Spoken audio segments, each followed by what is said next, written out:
السلام علیکم ورحمۃ اللہ وبرکاتہ۔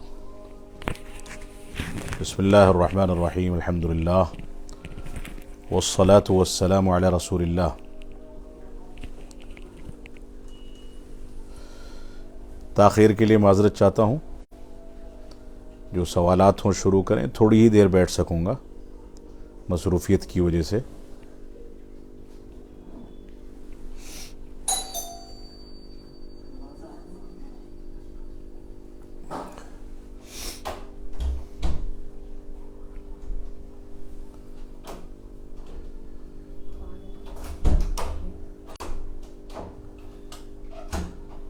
پہلا سوال ہے ابو یحییٰ یافعی صاحب کا، سلام کر رہے ہیں، کہہ رہے ہیں کہ 2 حصوں پر مشتمل ہے سوال ان کا۔ بیٹا اندر بیٹھ جائیے قائم کمرے میں۔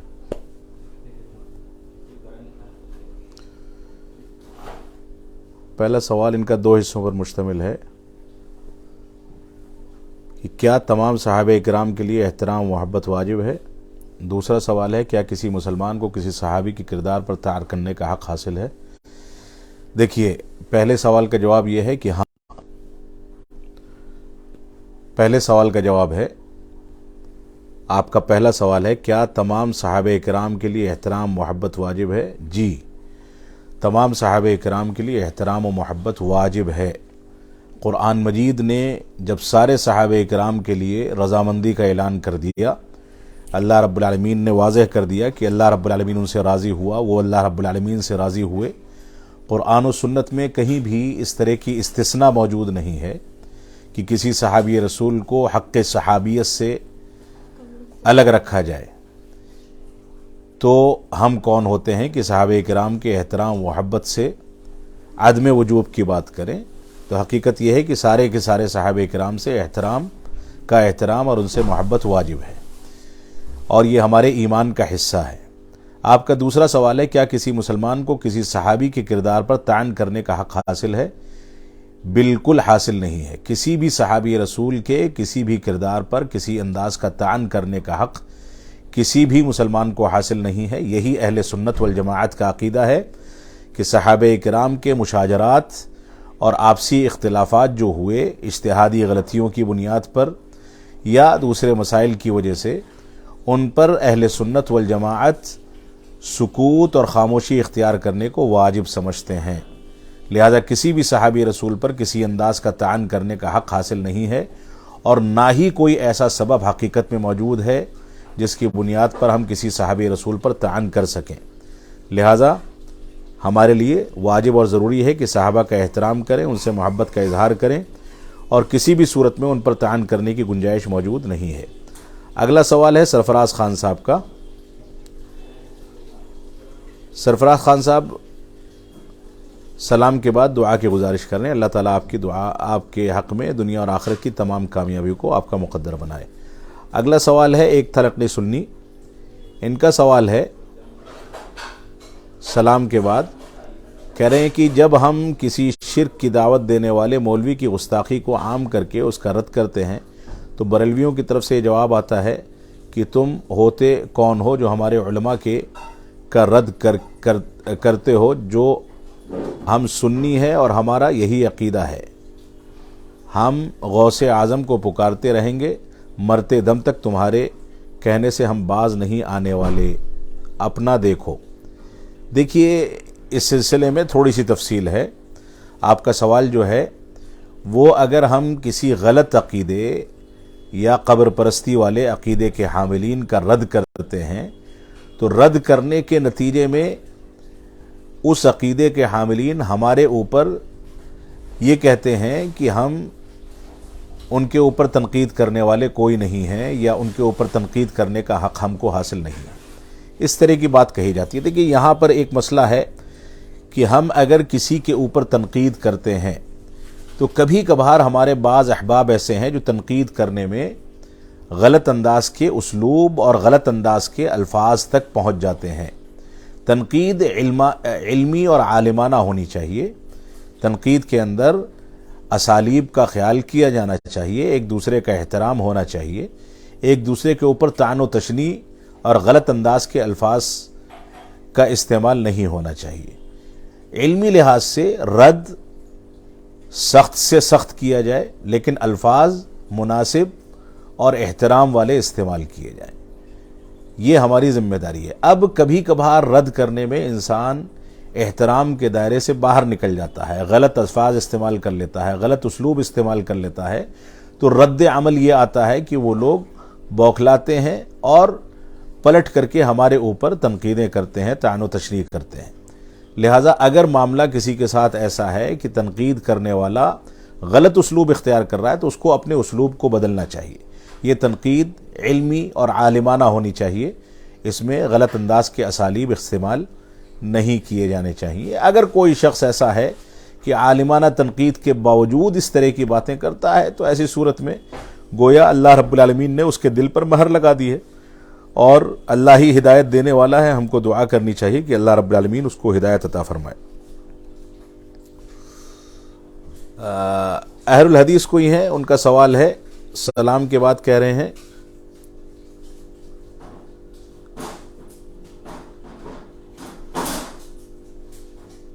اچھا دعا دے رہے ہیں۔ اس کے بعد ایک تھا نقلی سنی، ان کا اگلا سوال ہے سلام کے بعد، کیا اہل بدعت صرف بریلوی ہی ہے یا وہ بھی ہیں جو بدعت کا رد نہیں کرتا؟ کیا اہل بدعت میں ڈاکٹر اسرار احمد، مولانا مودودی، سید قطب، حسن بنا وغیرہ بھی آتے ہیں؟ دیکھیے، جن لوگوں کا نام آپ نے لیا ہے یہ لوگ یقیناً اہل بدعت میں آتے ہیں، اور ان کی بدعت عام بدعتوں سے زیادہ سخت اور شدید ہے، کیونکہ انہوں نے عقیدے کے مسائل میں غلط عقائد کو اختیار کر کے اہل کلام والی بدعتیں اختیار کی ہیں، اور ان لوگوں نے بہت ساری جگہوں پر خوارج کے موقف اختیار کیے ہیں، بہت سی جگہوں پر اہل سنت والجماعت کے علماء پر تنقیدیں کی ہیں، بہت سی جگہوں پر حکام کے خلاف تکفیر تک کے واقعات موجود ہیں، اور یہ لوگ ایسے ہیں جنہوں نے صحابہ کرام کی بھی تنقید کی ہے۔ تو ان کی بدعت جو ہے عام بدعت سے زیادہ غلیظ اور عام بدعت سے زیادہ شدید ہے، لہٰذا ہماری یہ ذمہ داری ہے کہ ہم اس فرق کو سمجھیں۔ اور دوسرا، آپ کا اسی سوال کی پہلی شق جو تھی، کیا اہل بدعت صرف بریلوی ہی ہیں یا وہ بھی ہیں جو بدعت کا رد نہیں کرتے؟ دیکھیے، بریلوی قبر پرستی کی وجہ سے شدید بدعات کو اختیار کرنے والا طبقہ ہے، کیونکہ ان کے ہاں بدعات قبور ہیں، ایسی بدعتیں ہیں جو انسان کو شرک تک پہنچاتی ہیں، یا دوسرے الفاظ میں بدعات مکفرہ بھی ہیں ان کے ہاں۔ لہٰذا اہل بدعت میں وہ بھی شامل ہیں، اور وہ لوگ بھی شامل ہیں جو دوسرے طبقے یا دوسرے مسالک یا دوسرے مکتب فکر سے ہیں اور بدعات کو انجام دیتے ہیں۔ اب بدعت مکفرہ ہے تو زیادہ شدید ہے، مفسقہ ہے تو اس کی شدت میں کچھ کمی آ جاتی ہے، اس کی بھی مختلف نوعیتیں اور مختلف اقسام ہو سکتے ہیں، لیکن اہل بدعت کا رد کرنا یہ علماء کی ذمہ داری ہے۔ اگر علماء مصلحت کی وجہ سے، صلح کلی کی وجہ سے، یا دوسروں کو یہ کہہ کر کے کہ ہم ان کو جوڑنا چاہتے ہیں، کسی کا رد کرنا بند کر دیں گے، تو دنیا سے بدعت کے بڑھنے کے واقعات بڑھنے لگیں گے، اس میں اضافہ ہونے لگے گا۔ علماء کی ذمہ داری یہ ہے کہ وہ جہاں بدعت سے دور رہیں وہیں اہل بدعت کا رد کریں، کیونکہ دعوت و تبلیغ جہاں اچھائیوں اور اعمال صالحہ کی دعوت کا نام ہے، وہیں بدعات و خرافات اور شرکیات کی تردید کا نام ہے۔ دعوت و تبلیغ صرف ایک پہلو کو اختیار کر کے، یعنی امر بالمعروف کو اختیار کر کے مکمل نہیں ہو سکتی، بلکہ نہی عن المنکر اس کا بنیادی جز ہے اور اس کی بنیادی شرط ہے۔ علماء کی ذمہ داری ہے کہ اہل بدعت کا رد اور منکرات کا رد کرتے رہیں، اور اگر کوئی شخص اہل بدعت کا رد نہیں کرتا ہے اور دھیرے دھیرے اہل بدعت کے ساتھ بیٹھنے اٹھنے لگتا ہے، تو خدشہ اس بات کا ہے کہ وہ بھی بدعتیوں میں شامل ہو جائے گا۔ اللہ رب العالمین ہم کو محفوظ رکھے۔ اگلا سوال ہے انہی کا، ایک تھا نقلی سنی کا، سلام کر رہے ہیں، کہہ رہے ہیں کہ ایک تبلیغی اپنے بیان میں کہہ رہا تھا کہ ہم نے علماء سے سنا ہے کہ جو لوگ ننگے سر نماز پڑھتے ہیں وہ متکبر ہیں اور متکبر جنت میں نہیں جائیں گے۔ اس طرح کہنے والے کیا دینے لفظوں میں ننگے سر نماز پڑھنے والوں کو جہنمی نہیں کہہ رہے ہیں؟ دیکھیے، اس طرح کے الفاظ مسلکی تعصب کی بنیاد پر لوگ استعمال کرتے ہیں. ان کو سمجھایا جانا چاہیے، نرمی کے ساتھ ان کے ساتھ اچھا تعامل کر کے ان کو بتایا جانا چاہیے کہ صحابہ کرام کے دور میں ان کے پاس صرف ایک چادر ہوتی تھی. ٹوپی اور عمامہ تو دور کی بات ہے، وہ لوگ تصور بھی نہیں کر سکتے تھے. ان کے پاس اتنے کپڑے ہی نہیں ہوتے تھے کہ وہ سر ڈھانکیں. تو سر ڈھانکنا بہرحال نہ ڈھانکنے سے بہتر ہے. سر ڈھانک کر کے نماز ادا کرنا یا سر ڈھانک کر کے رکھنا یہ نہ ڈھانکنے سے بہتر ہے، اس میں کوئی شبہ نہیں.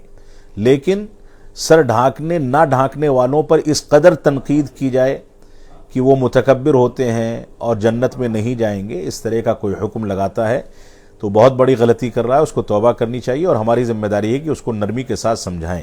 بہت سارے صحابہ کرام تھے جو ننگے سر نماز پڑھنے پر مجبور تھے. ان کے پاس سر ڈھانکنے کے لیے چادر یا کپڑا تھا ہی نہیں.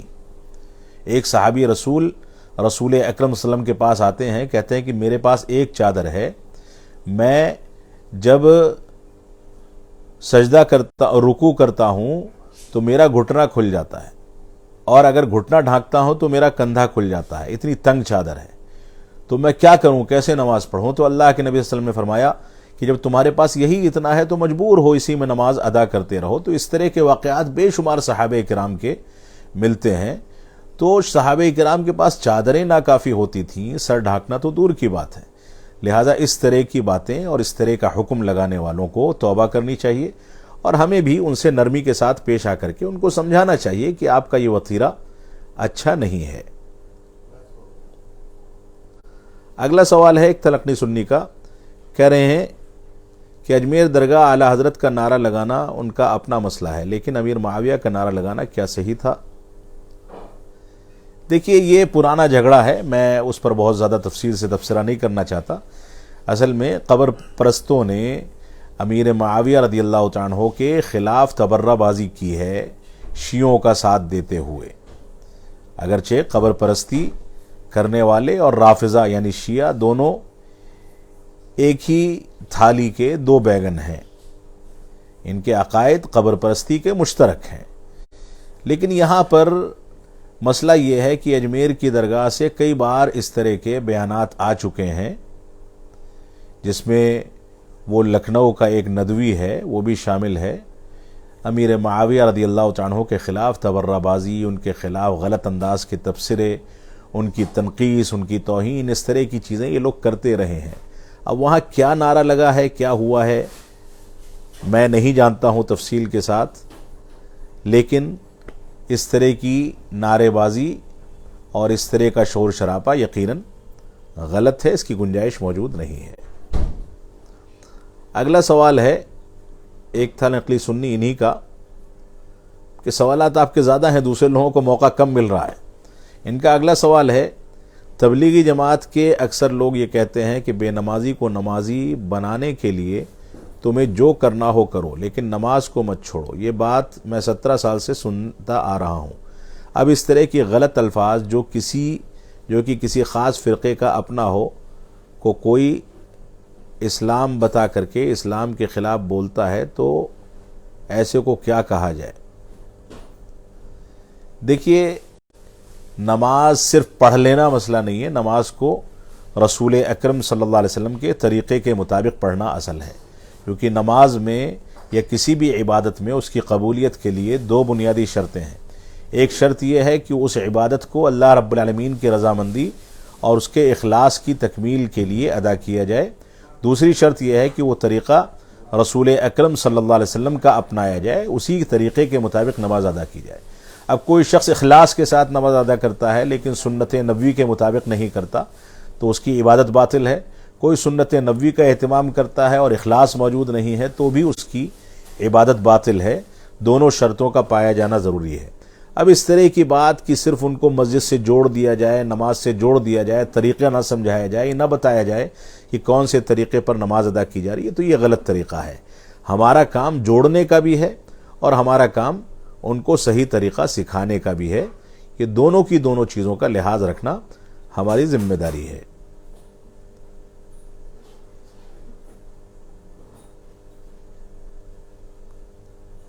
اگلا سوال ہے سباس صاحب کوئی ہیں. اچھا، ان کا وہی یہ پاکستان کی ویزا کمپنی کے ہیں. اللہ ان لوگوں کو ہدایت عطا فرمائے.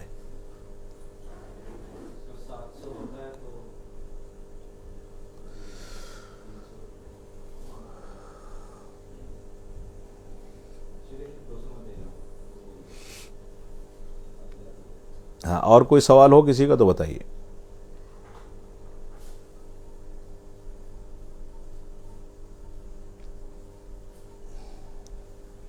عثمان ابن شبلی صاحب کوئی ہیں، وہ سوال کر رہے ہیں سلام کے بعد. امید ہے کہ اللہ کی رحمت سے آپ بخیر ہوں گے.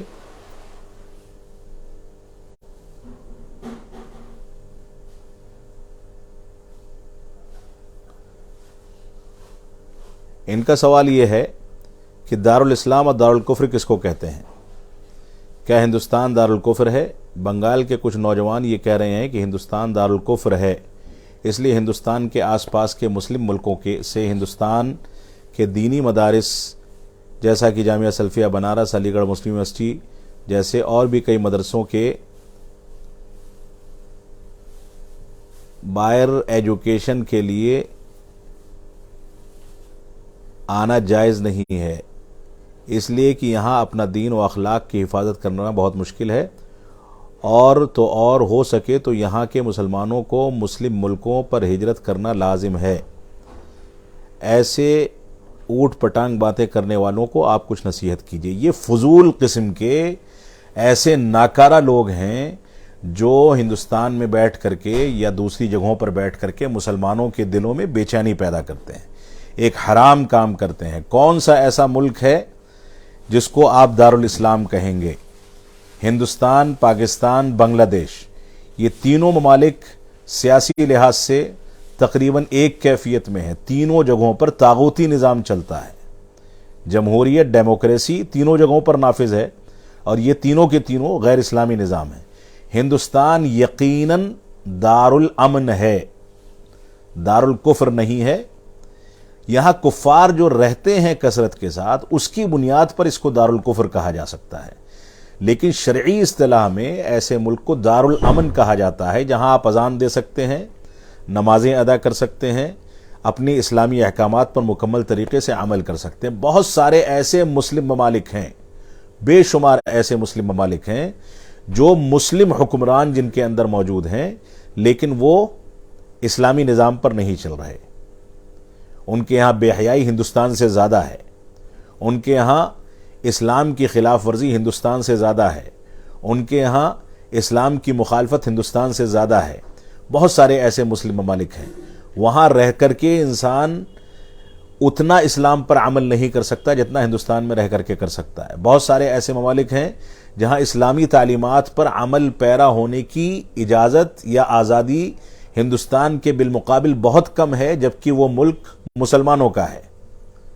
تو یہ فضول کی چیزیں ہیں جو مسلمانوں کے دلوں میں بے چینی پیدا کرنے کے لیے صرف دنیا میں پھیلائی جاتی ہیں. ہندوستان میں اللہ رب العالمین کا فضل و کرم ہے کہ جتنی آزادی کے ساتھ مدارس اسلامیہ میں کتب ستہ کا درس دیا جاتا ہے، جتنی آزادی کے ساتھ اسلامی تعلیمات پر عمل پیرا ہوا جاتا ہے، جتنی آزادی کے ساتھ خطبات دیے جاتے ہیں، جتنی آزادی کے ساتھ اذان و اقامت کا اہتمام ہوتا ہے، جتنی آزادی کے ساتھ نماز پڑھنے کا اور مسجدیں تعمیر کرنے کا اہتمام ہوتا ہے، اتنی آزادی دنیا کے کم خطوں میں ملتی ہوگی. یہ ایک الگ مسئلہ ہے کہ ہم غیر قانونی طریقے سے مسجد تعمیر کریں، غیر قانونی طریقے سے کوئی کام کریں، تو ظاہر سی بات ہے دنیا کے کسی بھی خطے یا کسی بھی ملک میں ہوں گے، رکاوٹیں آئیں گی. اس وجہ سے مسلمانوں کی یہ ذمہ داری ہے کہ قانون کے دائرے میں رہ کر کے باقاعدہ قانونی شکل میں اور حکومت سے منظوری لے کر کے وہ کام کریں. انشاءاللہ ان کے لیے کوئی رکاوٹ نہیں ہوگی. تو ہندوستان دارالکفر نہیں ہے بلکہ دارالامن ہے. یہاں پر امن و سلامتی ہے، اسلامی تعلیمات پر عمل کرنے کا پورا امکان موجود ہے، بلکہ بہت سارے مسلم ممالک سے زیادہ یہاں پر امکانات موجود ہیں. اللہ رب العالمین ہم کو صحیح سمجھ عطا فرمائے. فیضان انصاری صاحب کہہ رہے ہیں کہ سلام کے بعد کہہ رہے ہیں کہ شیخ جو نماز کے بعد کے اذکار ہیں، استغفر اللہ استغفر اللہ استغفر اللہ، کیا ہمارے اذکار صرف فرض نماز کے بعد پڑھنے چاہیے یا باقی ہر نماز کے بعد، دیکھیے یہ اذکار اللہ اکبر سے شروع ہوں گے. آپ نے صرف استغفر اللہ لکھا ہے، اللہ اکبر، استغفر اللہ، استغفر اللہ، استغفر اللہ. یہ اذکار فرض نماز کے بعد کے ہیں، لیکن آپ چاہیں تو نوافل اور سنتوں کے بعد بھی پڑھ سکتے ہیں. کوئی مذاقے کی بات نہیں ہے، انشاءاللہ کوئی حرج نہیں ہے اس میں. آپ اس میں بھی پڑھیں، اس میں بھی پڑھیں، لیکن اصل یہ ہے کہ یہ فرض نماز کے بعد کے اذکار ہیں. اہل الحدیث کا اگلا سوال ہے، یہ کہہ رہے ہیں سلام کے بعد، شیخ ایک طالب علم اپنی لائبریری کیسے بنائے، کن کتابوں کو ترجیح دے اور کچھ نصیحتیں دیں. دیکھیے یہ لمبا چوڑا سوال ہے، تفصیل طلب سوال ہے. آپ کو حدیث کی اور تفسیر کی قابل اعتماد کتابیں رکھنی چاہیے. مؤقر اور بڑے علماء اور بڑے مفسرین کی تفسیر، بڑے علماء کی حدیث کی کتابیں، اچھے علماء کی تاریخ کی کتابیں اور اس طرح کی کتابیں آپ اپنے علاقے کے کسی اچھے قابل اعتماد عالم دین سے رائے مشورہ کر کے اور اس کی ایک فہرست تیار کریں اور اس کے بعد ان چیزوں کو خرید کر کے اپنے مکتبے میں رکھیں. اللہ رب العالمین آپ کو توفیق عطا فرمائے. ممتاز خان صاحب سلام کر رہے ہیں، کیا حائضہ عورت قرآن بغیر چھوئے پڑھ سکتی ہے؟ دیکھیے راجح مسئلہ تو یہی ہے کہ ہاتھ لگائے بغیر قرآن مجید کی تلاوت منہ زبانی حائضہ عورت کر سکتی ہے، اس میں کوئی مذاقہ نہیں ہے انشاءاللہ. عبد الحنان صاحب کوئی ہیں، کہہ رہے ہیں،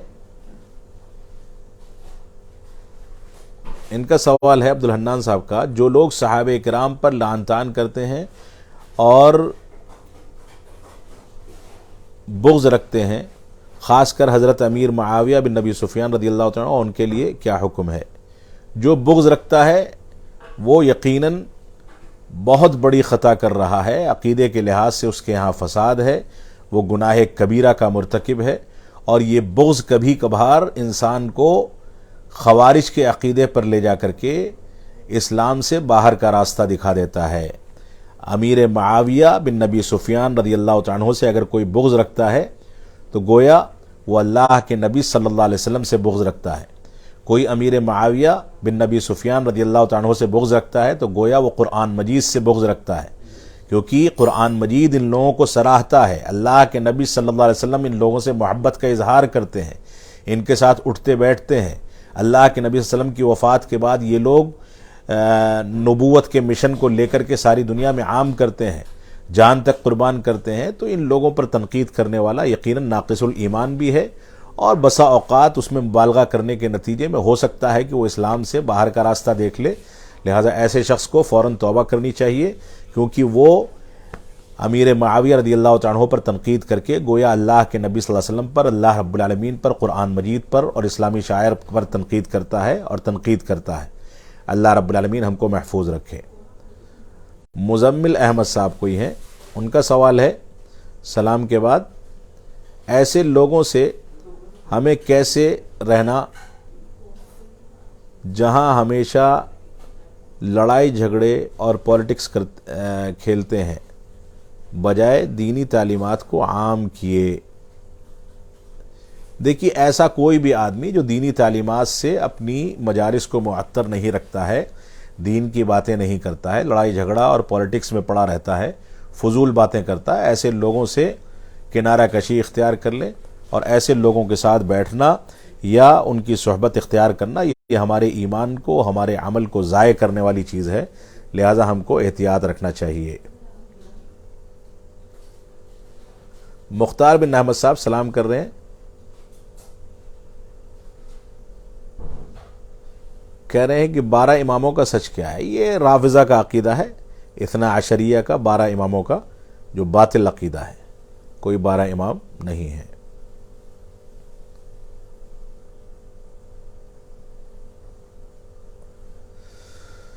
ایک بہت اہم سوال ہے اہل الحدیث صاحب کا، احسن اللہ علیکم، پہلے دعا دے رہے ہیں جزاکم اللہ خیرہ پچھلے سوال کے جواب میں شاید.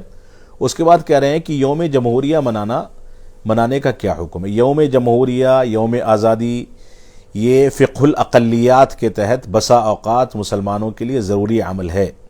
ہندوستان جیسے ملک میں جہاں مسلمان اقلیت میں ہے تو اقلیتوں کے سلسلے میں علماء نے فقہ الاقلیات کے تحت بعض مخصوص احکام ذکر کیے ہیں. کچھ ایسی چیزیں جو اسلامی ممالک کے اندر ناجائز یا حرام ہوتی ہیں، وہی چیزیں ایسے ممالک میں جہاں مسلمان اقلیت میں ہے اور اسلامی حکومت نہیں ہے، وہاں پر مسلمانوں کے لیے اس کا حکم تبدیل ہو جاتا ہے۔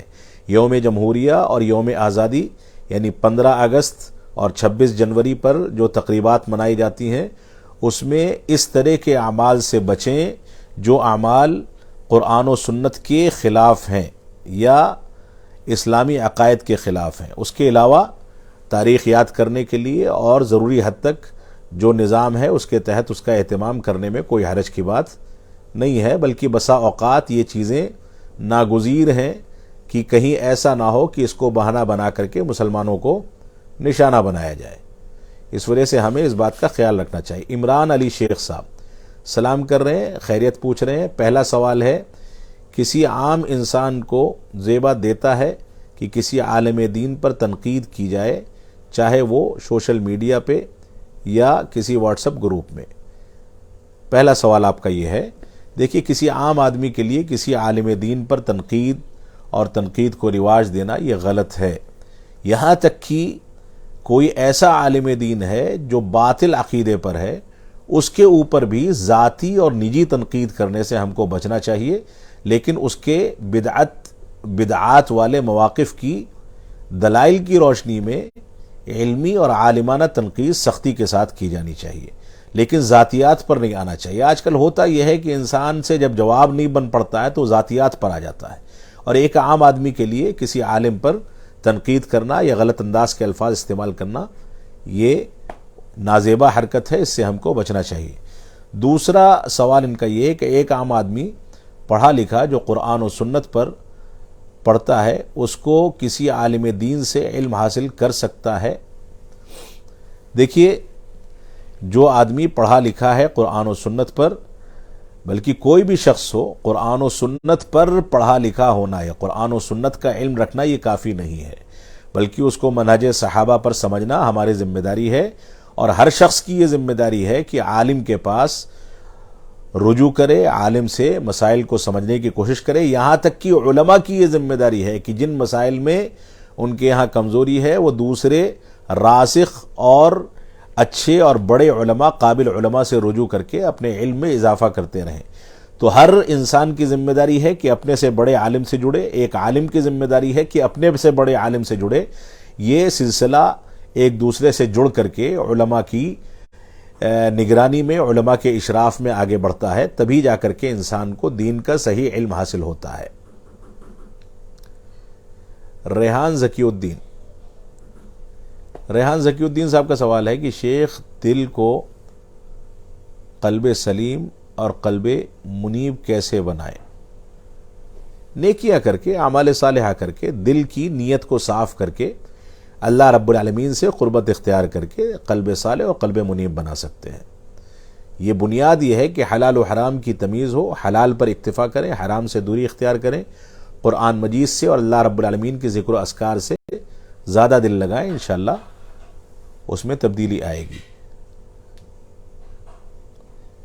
ریحان ذکی الدین صاحب کا اگلا سوال ہے کہ شیخ، سعودی کی حکومت اور انڈیا کی حکومت کے خلاف بولنا جائز نہیں، اور اردوغان اور طالبان کے خلاف بولنا جائز ہے؟ دیکھیے، کسی بھی حکومت کے خلاف بولنا جائز نہیں ہے، لیکن اگر کہیں پر تنقید کی جاتی ہے تو بدعات کے رد کے قبیل سے کی جاتی ہے۔ کہیں بدعت ہے، اردوغان کے یہاں قبر پرستی ہے، ترکیہ میں ہم جنس پرستی ہے، زناکاری کے اڈے ہیں، شرابیں پی جاتی ہیں، اس طرح کی چیزیں جن کا تعلق معاشرے کو تباہ کرنے یا عقائد کے بگاڑ سے ہے، ان چیزوں پر تنقید کی جاتی ہے۔ تنقید کرنے سے مقصد یہ ہرگز نہیں ہوتا کہ وہاں کی عوام کو وہاں کی حکومت کے خلاف ورغلایا جائے، ایک بات۔ دوسرا، ہندوستان میں بیٹھا ہوا آدمی جب ترکیہ پر تنقید کرتا ہے، یا جیسا کہ میں نے ماضی میں کچھ خطبات میں یا کچھ سوالات کے جوابات میں ایسا کہا ہے جس پر لوگ تنقید کر رہے ہیں کہ ایک اسلامی حکومت پر اس طرح کی بات کیوں کی جا رہی ہے، وہاں پر اسلامی حکومت کے خلاف گفتگو کرنا مقصد نہیں تھا، بلکہ بدعات کے خلاف اور گمراہ عقائد کے خلاف بات کرنا مقصد تھا۔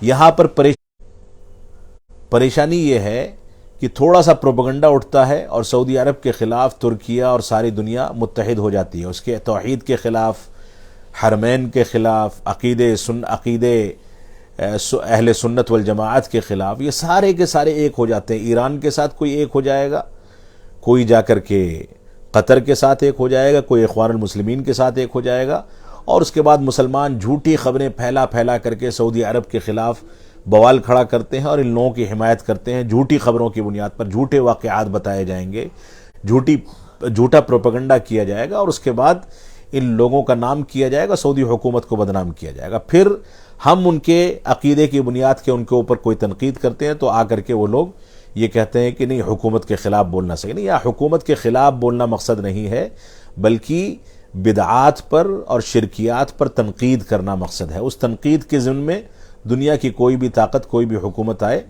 وہ اصلاً اس کی منکرات کے خلاف بات بولنے کے ضمن میں اس کو سمجھا جانا چاہیے۔ اللہ رب العالمین ہم کو صحیح توفیق عطا فرمائے۔ عمران علی شیخ صاحب کا سوال ہے،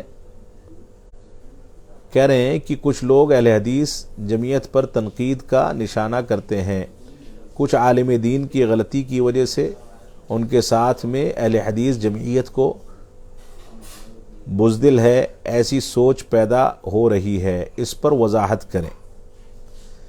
دیکھیے، جب انسان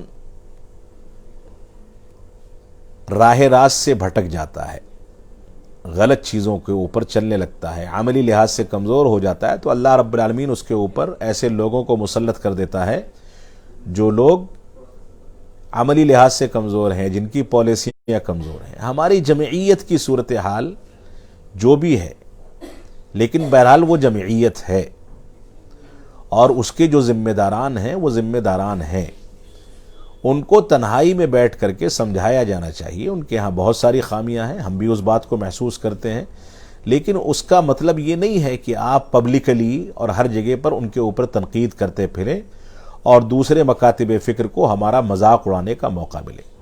ان لوگوں کو نصیحت کی جانی چاہیے، تنہائی میں بیٹھا کر کے سمجھانا چاہیے، اور ان لوگوں کو خود سوچنا چاہیے کہ ان کا عمل پوری جماعت کے لیے نقصان دہ اور جماعت کو کمزور کرنے کا سبب پیدا کرتا ہے۔ لیکن اس کا مطلب یہ بھی نہیں ہے کہ ہم ہر جگہ اس کا پروپیگنڈا کریں۔ اللہ رب العالمین ہم کو اپنے بڑوں کا احترام کرنے اور چھوٹوں پر شفقت کرنے کی توفیق عطا فرمائے۔ یہ کہنا کہ جمعیت بزدل ہے، یہ وہ لوگ کہتے ہیں جو بذات خود بزدل ہیں۔ یہ کسی کو بزدل کہہ دینا یہ کوئی بہادری کا کام نہیں ہے۔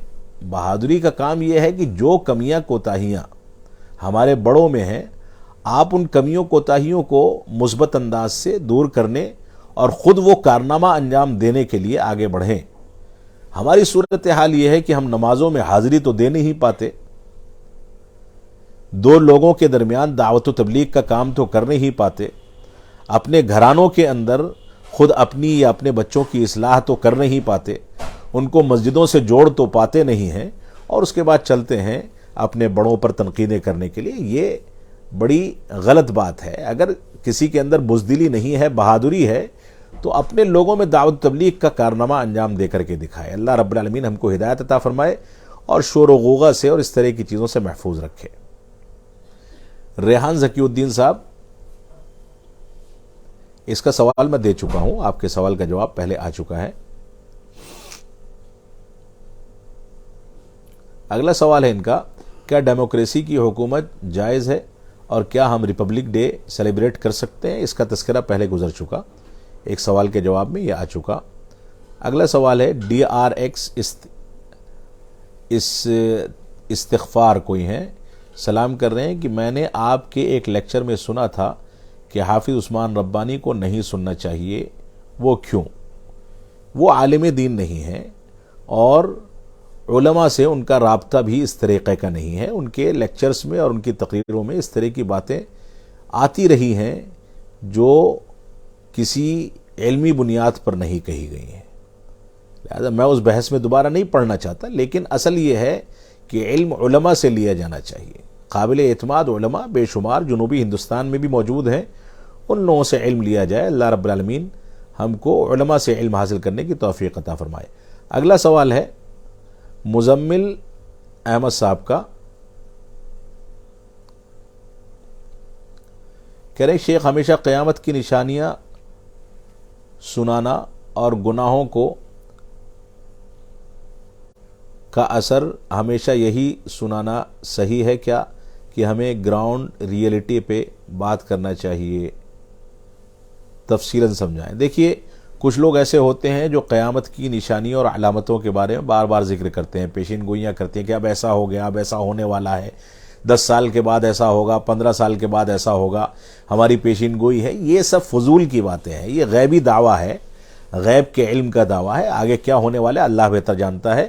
قیامت کی علامتیں ظاہر ہوتی ہیں پھر ختم ہو جاتی ہیں، یہ ضروری نہیں کہ جو علامت ظاہر ہوئی ہے وہ قیامت ہی کی ہو سکتا ہے کہ ابھی ظاہر ہوئی پھر ختم ہو، پھر ظاہر ہو، پھر ختم ہو، پھر ظاہر ہو، اور اخیر میں جو ظاہر ہو وہ قیامت کی علامت ہو۔ ہمیں گراؤنڈ ریئلٹی پر کام کرنا چاہیے، لوگوں کی اصلاح کا، اور قیامت کی جو علامتیں احادیث کے اندر ذکر کی گئی ہیں وہ در حقیقت رسول اکرم صلی اللہ علیہ وسلم کی نبوت کی سچائی اور صداقت کو بیان کرنے کا ایک ذریعہ ہے۔ اس کا مقصد ہرگز یہ نہیں ہے کہ اس کو انسان ہر جگہ تشہیر دیتا رہے اور ہر جگہ اس کو پھیلاتا رہے۔ اگلا سوال ہے، میں آخری سوال ایک کے بعد ایک سوال اور لوں گا، اس کے بعد پروگرام ختم کریں گے۔ سلام کر رہے ہیں، سوال یہ ہے کہ شیخ نماز ظہر کی 4 رکعتوں میں سورہ فاتحہ کے بعد 2 رکعت میں سورہ پڑھنا ہے اور 2 رکعت پڑھنا کیسا ہے؟ دیکھیے 4 رکعت نفل ہو یا فرض ہو، اگر موقع ہے سورہ فاتحہ کے بعد کوئی سورت ملانے کا تو آپ ملا سکتے ہیں، کوئی مذاقہ نہیں ہے، ورنہ پہلی اور دوسری رکعت میں سورہ فاتحہ کے ساتھ سری نمازوں میں باجماعت سری نمازوں میں کوئی سورت ملائی جائے گی، اور دوسری 2 رکعتوں میں صرف سورہ فاتحہ، اور اگر موقع ہے تو کوئی سورت ملائی جا سکتی ہے دوسری 2 رکعتوں میں بھی۔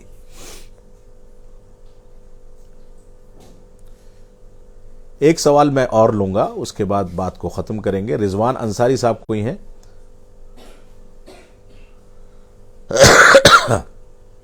سلام کے بعد کہہ رہے ہیں سوال یہ ہے کہ کیا وضو کرنے کے لیے داڑھی کو ترک کرنا ضروری ہے حتیٰ کہ پانی ٹپکنے لگے؟ دیکھیے اصل یہ ہے کہ داڑھی اگر گھنی ہے تو اس میں خلال کیا جانا چاہیے، گیلی انگلیوں سے داڑھی کے اندر باقاعدہ خلال کیا جانا چاہیے، اندر تک پانی جانا چاہیے، اور اگر داڑھی ہلکی ہے اور پانی اوپر سے لگانے سے اندر تک پانی چلا جاتا ہے تو کافی ہے۔ اب ظاہر سی بات ہے جب انسان خلال کرے گا یا داڑھی کو پورا تر کرے گا تو داڑھی سے پانی ٹپکے گا، یہ یقینی بات ہے، کیونکہ اندر جو داڑھی کے اندر کا حصہ ہے، جو اندر کی کھال یا اسکن ہے، وہاں تک پانی جانا چاہیے۔